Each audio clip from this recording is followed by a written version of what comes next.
Okay, first, I hope this is in focus. I hope, I always have something weird with my voice, so apologies for that too. If you have been following along with my relocation drama, basically this video is for you. So buckle in. I'm also going to do it in sections, and I will label those below. So if there's a certain section that you're interested in and you don't care about the rest, just skip forward.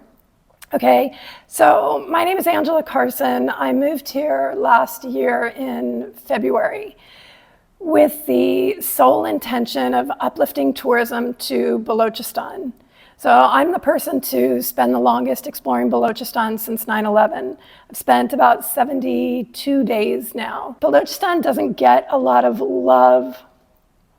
I'm not going to go into politics. I can't help with any of that. But as far as tourism, the budget it receives is minimal, the support it receives is minimal. The people, I don't mean this with disrespect, but the people in charge of like different appointments within the provincial government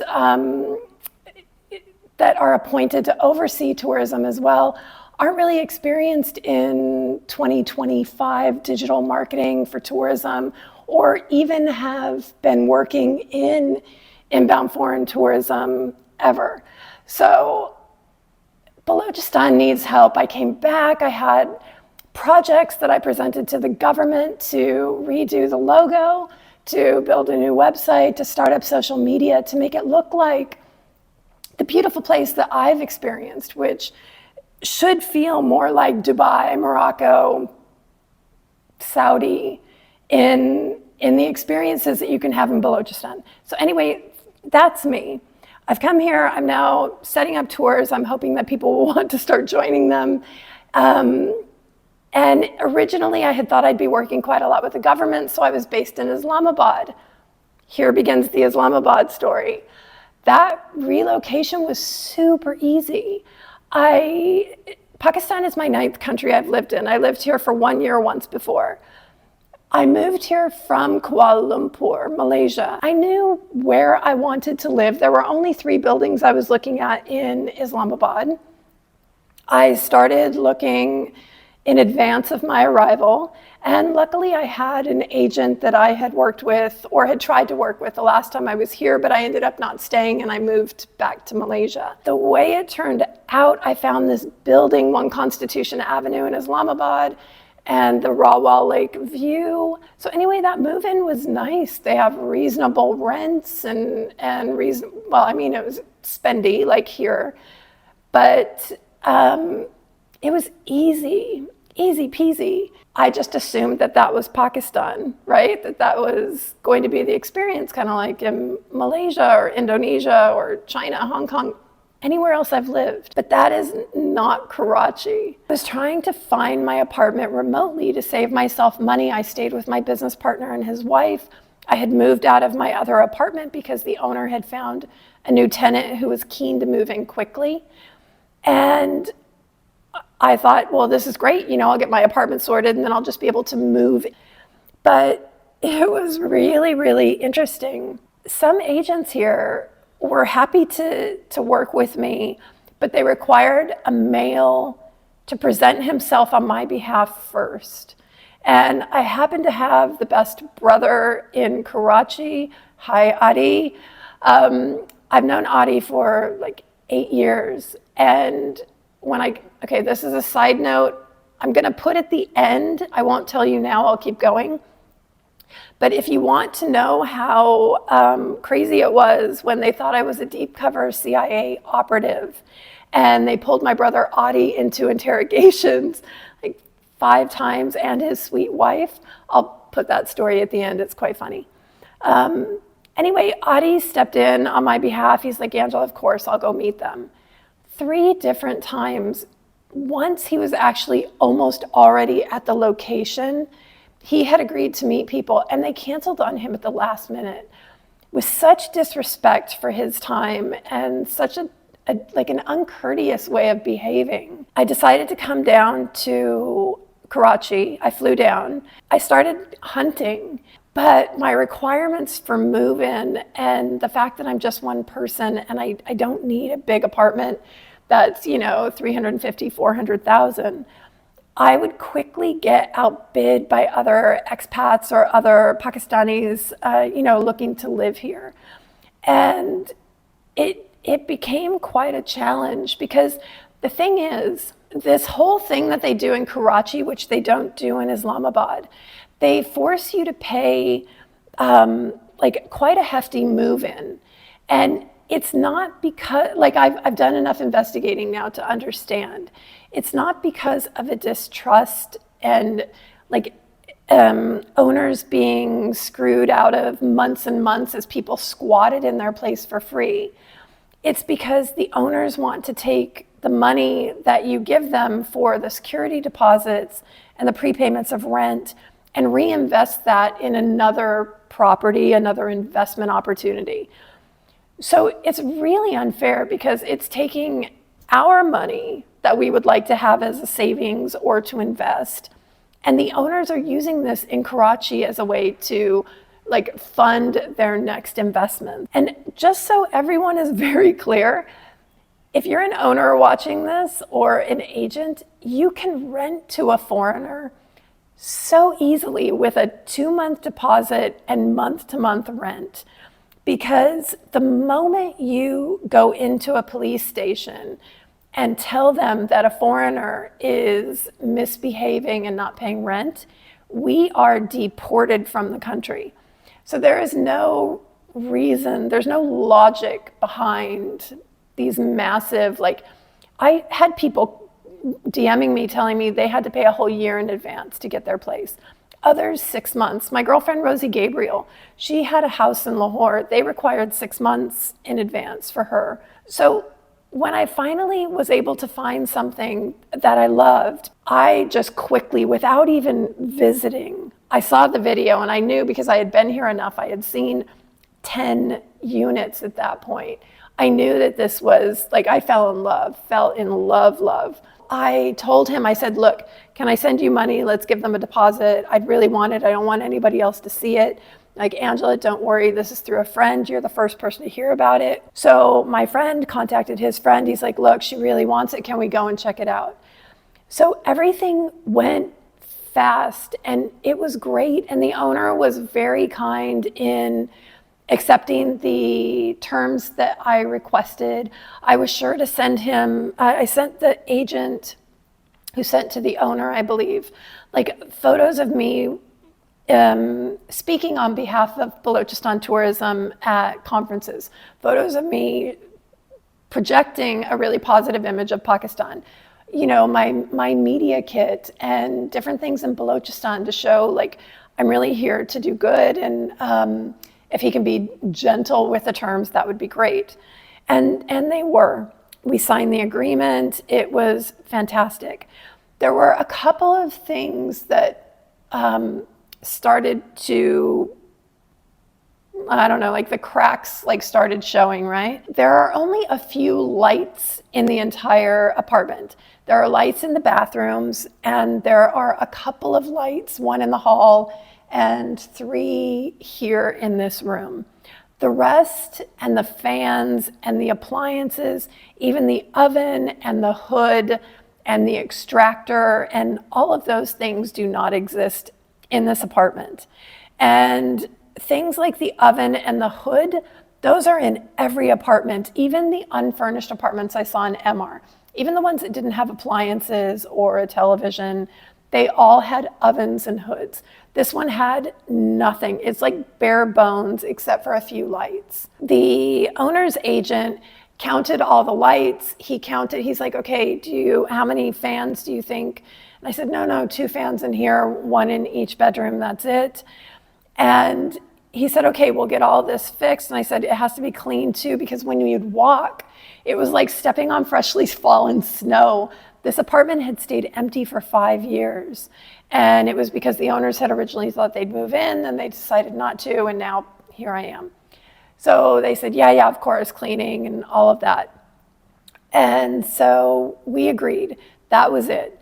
And I'm not going to go into details about the financials. It's a normal 2-bedroom rate here. But my agent, who's not really an agent, he's just a friend and a friend of a friend of this guy, came back and said, hey, so they're willing to knock off $10,000 per month, which is $120,000 per year, if you put in the lights, the fans, and the appliances. And I said, okay, the appliances I kind of already knew about, but they were throwing in the oven in the hood now at that point. And in Islamabad, the apartments come with television, washer, dryer, refrigerator. Most have microwaves. I was the first person in my apartment and I don't use a microwave, so I told him, not to invest in that. I was okay, and he said, look, the other agreement is that you pay the small fixes that come up as well.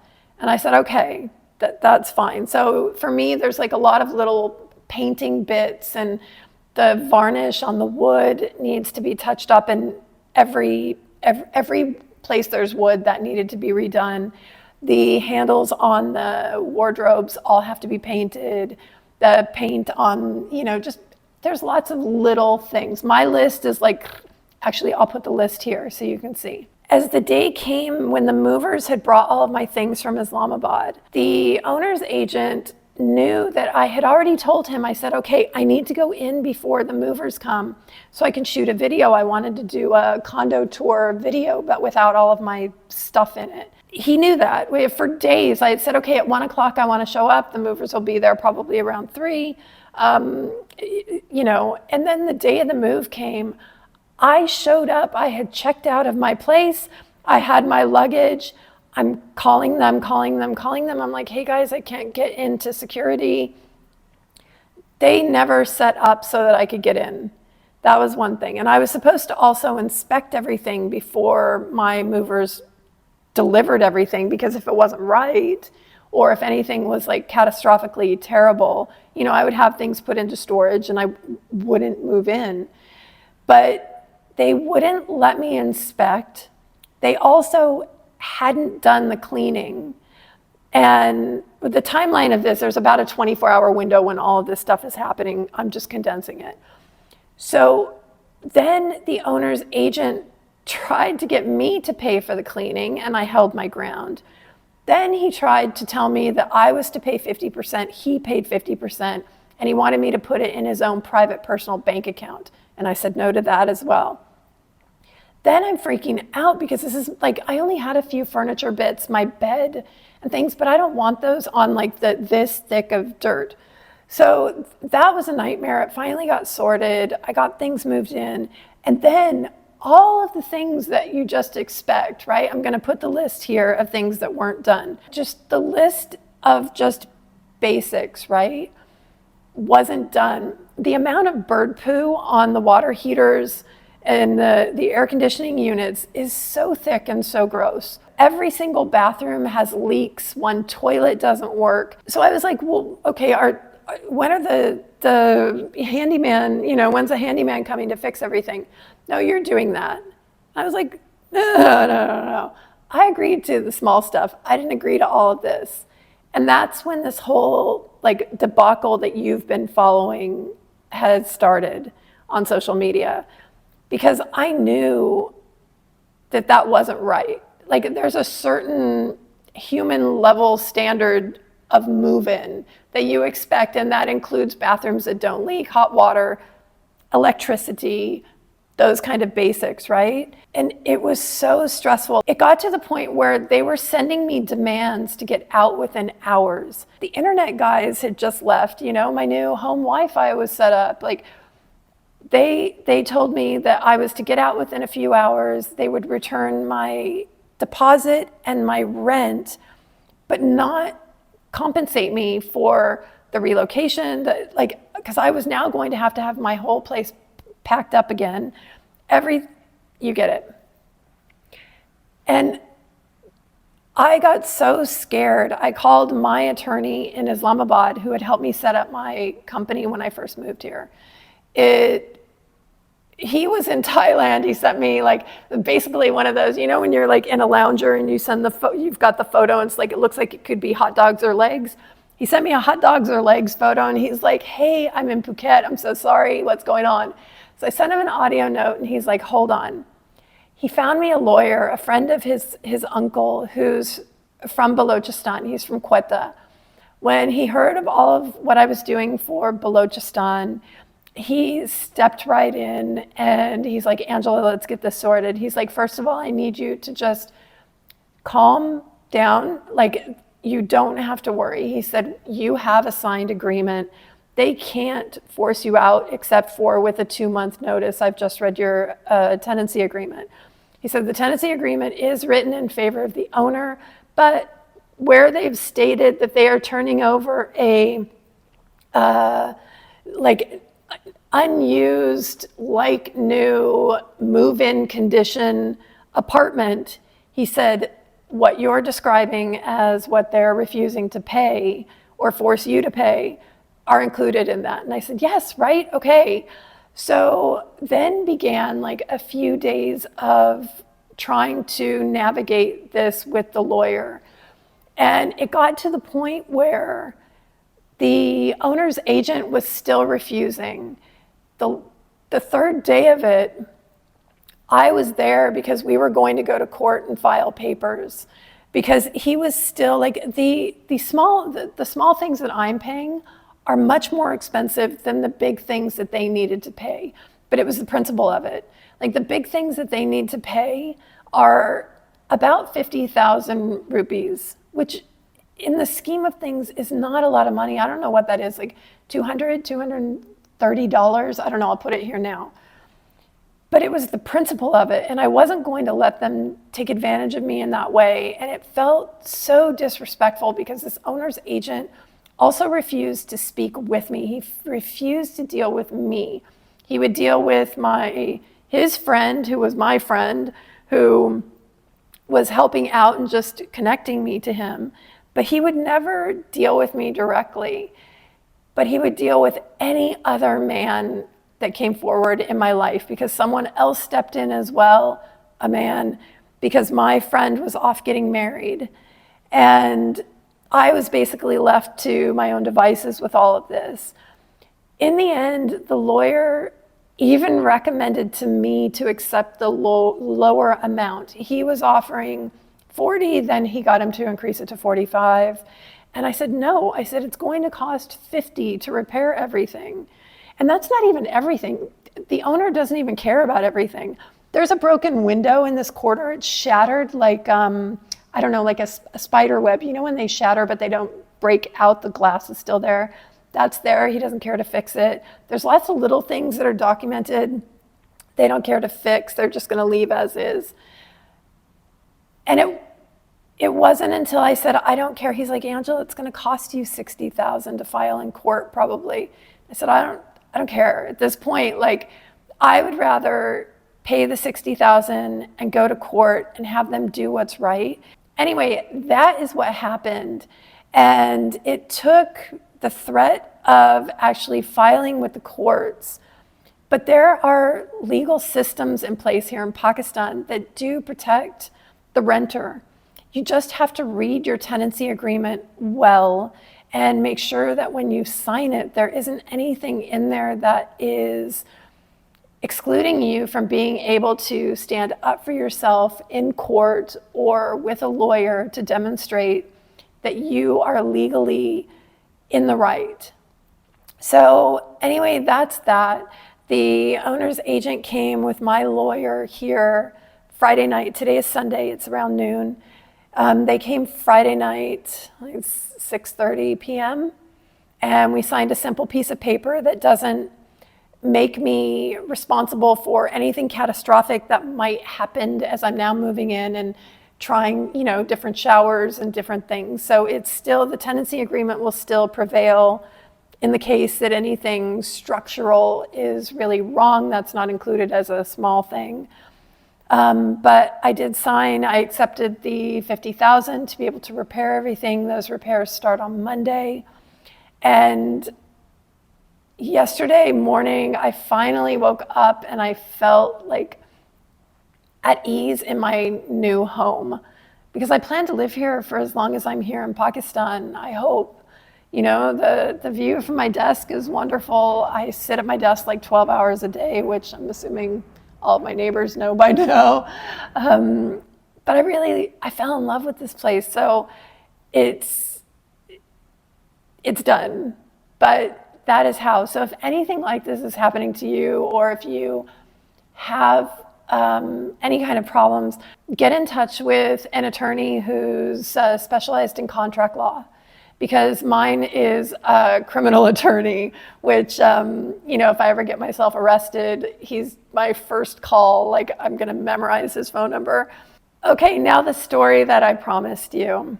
Yeah, so last year the laws changed in Pakistan, or the protocols, and foreigners are no longer required to have a letter of invitation to apply for a visa to visit Pakistan. But that was the case for a very long time. And when I came to Pakistan, it was during the pandemic. I'd been living on this really quiet island in Indonesia for a year, and my visa there was through a hotel client. I do branding and websites and social media for hospitality brands. So all of my clients back then were restaurants. I worked with chefs, spas, boutique hotels, luxury hotels, and even like scuba diving companies and car rental companies were my clients. Anything around travel, tourism, or hospitality. And when COVID happened in small islands in Indonesia, the hotels instantly shut down. So my visa was going to expire at the end of November in 2020, and they were not going to renew it because there's no reason that the brand manager was needed for a hotel that was closed. So only Dubai and Pakistan would take a US passport. And like, my life would have to go completely pear-shaped for me to ever move back to America. That wasn't even in my top 10 countries during the pandemic to relocate to. So I started Googling, I started watching YouTube. I found Eva Zubek, I found Rosie Gabriel, and I realized like Pakistan had just also been named the destination of the year 2020 by Condé Nast Traveler magazine, which I used to write for. I was an insider for when I lived in India. And so I decided that would be much more fun than Dubai. But when I started to apply for the visa, I realized I needed this letter. And so my brother Adi facilitated the letter, basically saying, hey, if she misbehaves, we'll be financially responsible for her. They have, like, travel companies will do this and just say, this is our client and she's going to be staying at this hotel and that hotel. But I was going to be here for a couple of months. I was going to review all of the 5-star hotels in Islamabad, Lahore, and Karachi, and travel down really slowly, visiting UNESCO and heritage sites along the way, and then do 2 weeks in Balochistan, and then depart again and move to Malaysia on a new work visa that another client was facilitating via Karachi. Adi provided the letter, but I ended up getting him into so much headache, because when I first arrived, they were very skeptical of Americans. I also had lived in India, and I was traveling and doing things differently. No one else had ever reviewed all the 5-star hotels. In fact, there were very few hotel reviews at that point when I started. So I reviewed all the 5-star hotels in Islamabad, then traveled, went to Faisalabad, then to Lahore, 5-star hotels, heritage sites, then slowly like Bahawalpur, Multan, Larkana, Sucker, all of that. And then down to Karachi. They started getting suspicious of me the moment I went to Balochistan. Apparently that's not very common, which, I knew that because I made the conscious decision not to go to the north, like 99.9% of people who come to Pakistan. I decided to go to Balochistan because I found Saifullah's YouTube channel, Balochistan Land of Beauty, and could never find 2 videos for the same places he had visited. But if you type in, I don't know, Gilgit or Hunza, there are hundreds of videos. So I thought, okay, this Balochistan place seems awesome, ticks all the right boxes for me. because I really like going to places that others haven't been.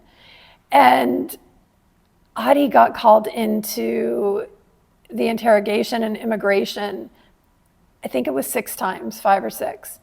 One time he was called in with his wife, and they had to literally, on pen and paper, write out their life story.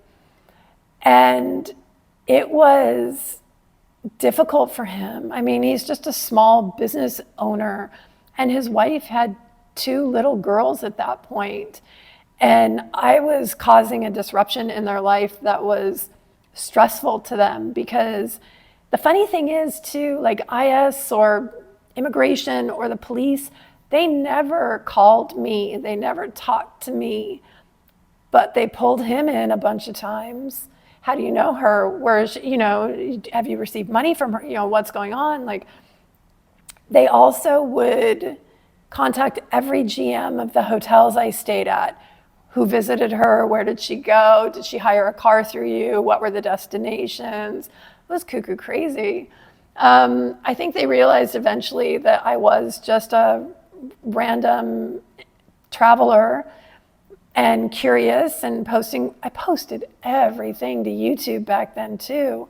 So like, what kind of stupid deep cover a CIA agent would I have been, like posting every single place I went and every person I met?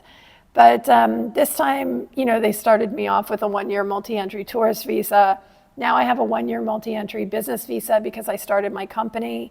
And now the only struggle I have, I need to find a way to have a broader NOC for Balochistan, like a 6-month NOC that allows me the South Coast, because it sometimes takes weeks lately to get an NOC. And by that time, when I start marketing something that I had planned, like today I'm supposed to be on a dolphin watching trip in Balochistan, but because I only had 7 days notice that my NOC was approved, it's not enough time to do the marketing and to fill up a trip and to sell out. So I have certain challenges right now that I need to overcome. Thank you for all of the kind comments. I am very sorry about all of the terrible stories that people sent me as well, especially the women, and feeling invisible and feeling like you don't have a voice in a country where you live. I can't imagine what that's like, because I realize that I have been living with privilege to not be experiencing patriarchy on a daily basis. And I'm going to be more conscious of that and figure out, I'm foreign. I'm not here to change. I don't want to piss people off. It's going to be the women of Pakistan who bring change to Pakistan. But if my little stories like this can be of any kind of help, or get people talking online, or get women sharing their own stories, so that patriarchy is something that's more out in the open, and that men can see that being a feminist isn't a bad thing, and you can be that and support your daughters and wife and sisters and cousins, so that they have just more of an equal footing and a level playing field when it comes to life here in Pakistan. Because it's not the 1800s anymore. It's not the 1900s anymore. It's 2025. Life is not the same, and women should have more and not have to fight for it today.